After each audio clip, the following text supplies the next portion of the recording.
if a person is afraid of emotion and afraid of feeling, he'll naturally want to be in charge. He'll naturally want to be one up on all situations, and will always try to manipulate any social relationship in which he finds himself, to be sure that he's in control of it, and that he never does anything which gives him away, and thus puts him one down. And you see, we always regard signs of spontaneous and involuntary emotion as a sort of loss of face, as rather shameful, as when we blush, or cry, or tremble. We say we felt at such a moment we want to disappear through the ground, to withdraw, because we are covered with confusion. And therefore, of course, if you extend Haley's idea that a person is healed when he is free from this compulsion to be in constant control of the situation, that is, to be constantly one up, this will also have to involve a readiness to admit feeling, to admit emotion, and to be fully spontaneous. But this does lead me to some further reflections. I remember some time ago reading a book by a British or Scotch psychoanalyst by the name of Ian Suttie, S-U-T-T-I-E, called The Origins of Love and Hate. In this book he made the interesting thesis that what's really the matter with us in our Western culture is not so much a repression of sexuality as a repression of tenderness. This is really a very interesting idea, and I think a very fruitful one. Because, you see, it's always instructive. If you want to know what's going on deep inside a person, what, as you might say, is the state of the unconscious, it's always instructive to look at the situations in which people show the most embarrassment. Nowadays, I don't think we show that embarrassment about sex, so long as it's treated jocularly or scientifically. But we do, I feel, show very profound embarrassment and try in all sorts of ways to avoid situations where we feel bound to express or to receive attitudes of tenderness. Suttie, in his book, gives what he feels to be the cause of this. I don't know if this is true or not, but I think it has some truth in it. And he says, well, this is the result of a premature weaning. Mothers too early try to throw their children out of the nest. The human being in any case takes an extraordinarily long time to grow up. He says they throw the children out too early, and as a result of that, the child, in losing love, takes an attitude of sour grapes towards it, and says, well, that was sissy stuff, I didn't want it anyway. And although inside he's terribly wounded, he puts a stiff upper lip on it, and thus throughout life maintains that stiff upper lip, and is always afraid to commit himself to love, to commit himself to a situation where he needs the response of love, for fear that it won't be forthcoming.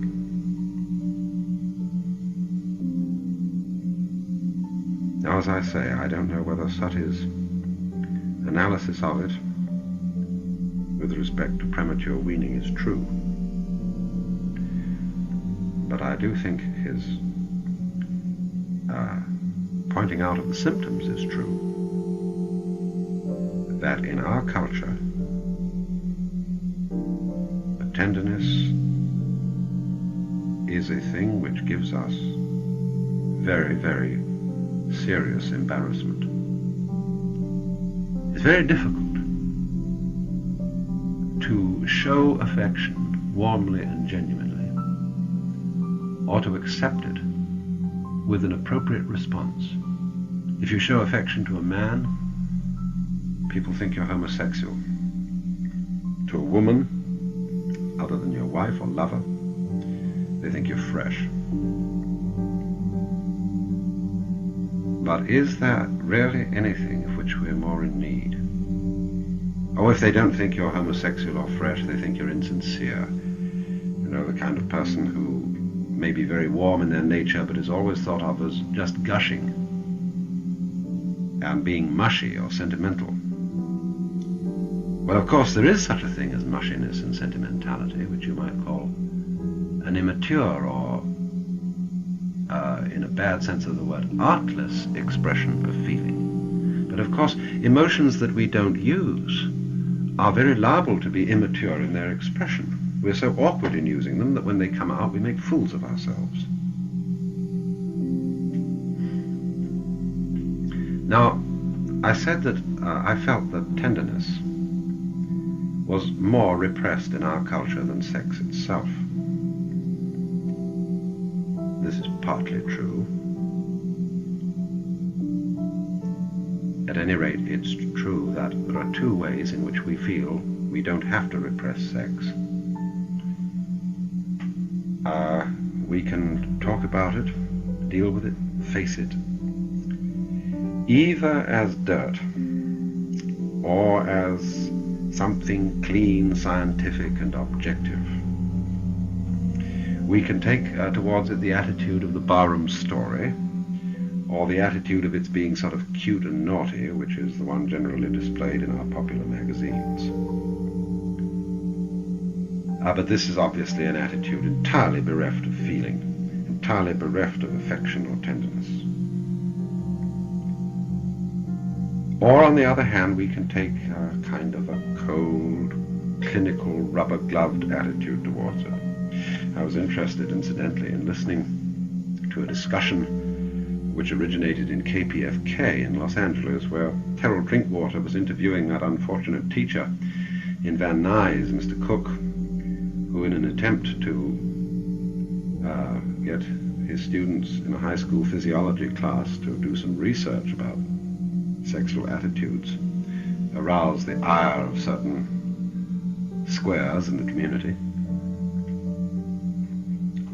But I was fascinated in listening to Mr. Cook himself, that he wanted to inculcate a kind of clean, objective, scientific attitude to the subject.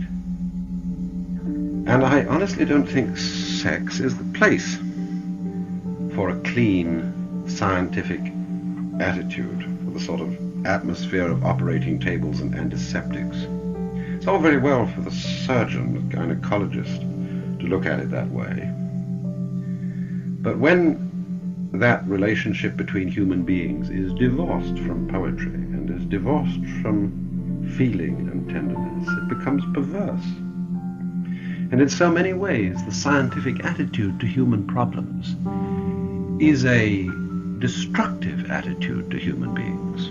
Now, I'm not saying that there is no place for the scientific study of man, for physiology, anatomy, neurology, and so on. There is a place for it, but it doesn't seem to me that that attitude is proper in the treatment of the human being himself. I mean, this is what's so fundamentally objectionable about many hospitals and about some psychotherapists, is the total impersonality of their attitude, the treatment of patients as if they were just machines, where, you know, doctors and nurses have to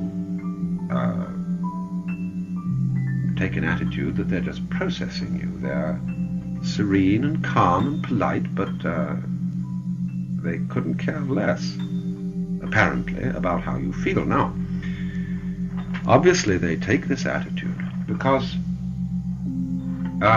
they don't want to get emotionally involved in the sufferings of their patients.